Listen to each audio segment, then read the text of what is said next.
200 amp underground service. We're running 4-aught aluminum conductor from the transformer down the pole to a meter on a pedestal. The conductors are rated at 205 amps and 90 degrees as per table 4. Conductors are buried 600 millimeters below grade and between 2 layers of screened sand, which complies with Rule 12-012 for underground installations. When terminating or splicing aluminum conductors, a joint compound is needed to prevent corrosion as per Rule 12-112, Sub-Rule 2. And here is our pedestal with the meter diagram. You can see the ground rods have to be 6 feet minimum apart and connected in parallel 8 inches minimum below grade. And the post has to be installed 3 feet minimum below grade. Just a more thorough explanation of the job we're doing is we're coming from the transformer at the road, down the pole in a conduit, underground, and then underground we have a direct buried aluminum going to a meter base on a pedestal located about 30 meters from the home, I think it is. Yep, so we got that half of the job, and the second half we're going to use copper cable instead with the same buried depth. And this side's going to be run in a conduit, unlike this side where it's just direct buried cable. And here we have, it goes to an underground panel in the basement of the house. And here we have the ground plate outside of the house. Nailed. So the first part of this job was direct buried 600 millimeters, which was from the transformer to the meter. Now the second part of the job is going to be from the meter to the panel. So from the meter to the panel, we're running a 3-aught RWU90 XLPE copper cable rated at 225 amps, so it's sufficient for the 200 amp run.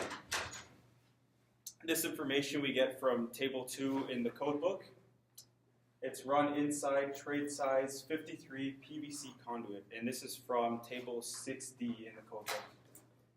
It also complies with Rule 12-910, which states that conduit tubing must be able to withdraw and insert wires without damaging the wires or the raceway.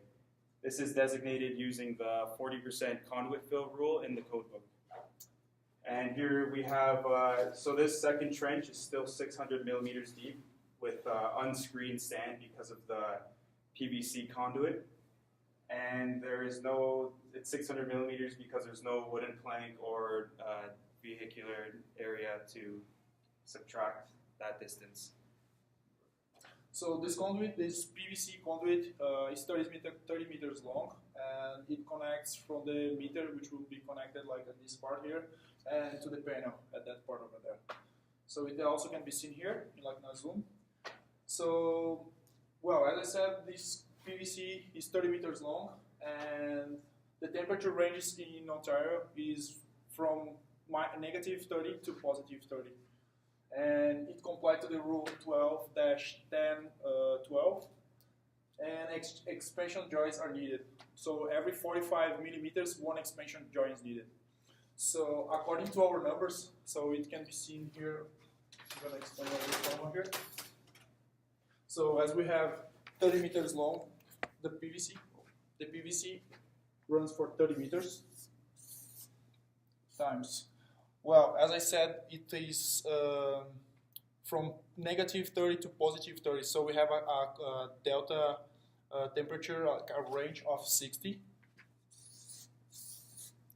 And the coefficient of expansion from the PVC is 0.0520, which the final answer will be, like after you do all the math, comes to 93.6 millimeters.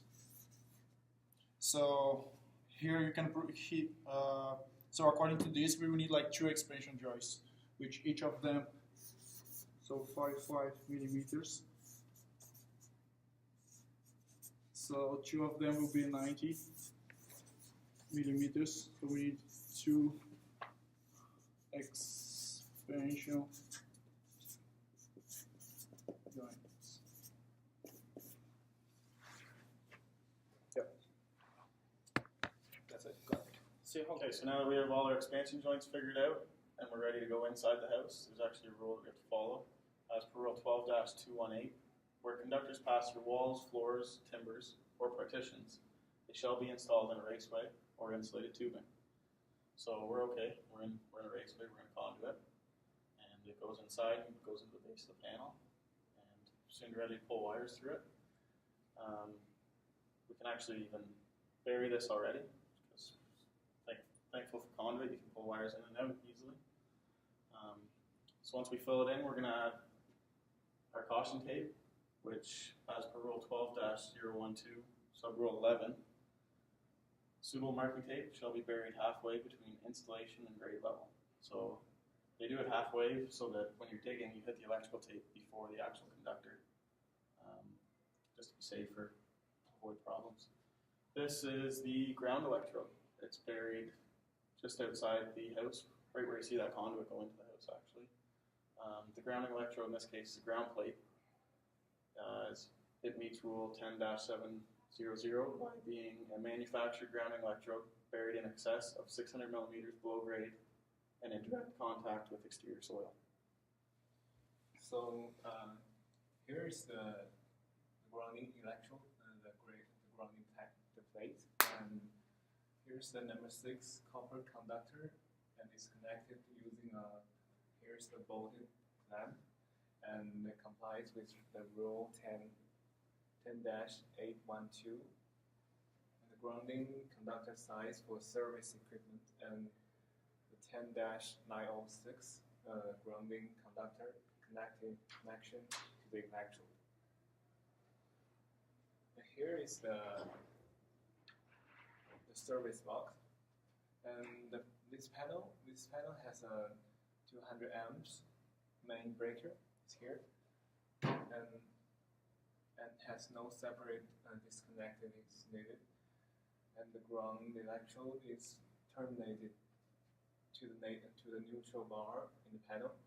It's here, the white wire, and the enclosure of the service box is grounded via the bonding screw provided within the equipment and meet the rule 10-624 and the bonding equipment to the grounded system conductor. And here's the grounding wire straight to the water line. And this two part is all the grounding panels.